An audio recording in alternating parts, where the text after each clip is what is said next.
এখন ঘড়িতে বাজে প্রায় 10:30 মতো, তাই আজকের রান্নাটাও শুরু করে দিলাম। আজকে বানাবো 3 কাটা মাছের চচ্চড়ি। এটি একটি ছোট মাছ। ছোট মাছের চচ্চড়ি খেতে আমার ভীষণ ভালো লাগে, তাই আজকে ভাবলাম বাজারে যখন টাটকা 3 কাটা মাছ পেয়েছি তাহলে জমিয়ে রান্না করি।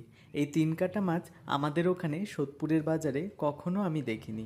এটা বোধহয় নর্থ বেঙ্গলেই পাওয়া যায়। এই মাছটি খেতে ভীষণ টেস্টি। এই মাছের মাথার কাছে একটা ওপরের দিকে আর দু সাইডে দুটো কাটা থাকে, এর জন্য বোধহয় এই মাছটির নাম 3 কাটা। চলুন তবে রান্নাটা শুরু করি। এই রান্নাটি তো ভীষণই সোজা।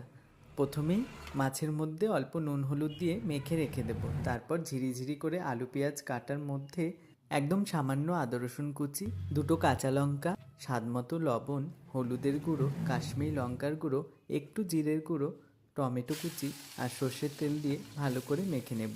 এরপর কড়াইতে সর্ষের তেল গরম হলে মাছগুলো হালকা ভেজে নেব।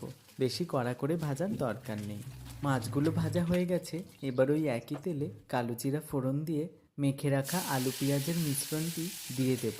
তারপর একটু নাড়াচাড়া করে আলু পেঁয়াজ ভাজা ভাজা হয়ে গেলেই ভেজে রাখা মাছগুলো দিয়ে আবারও ভালো করে মিশিয়ে রান্না করতে হবে কিছুক্ষণ। অবশ্যই গ্যাসের ফ্লেমটি লো রেখে।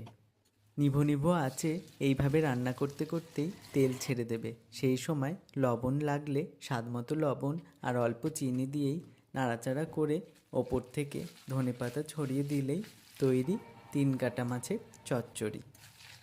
গরম ভাতে এই 3 কাটা মাছের চচ্চড়ির স্বাদ বলে বোঝানো যাবে না।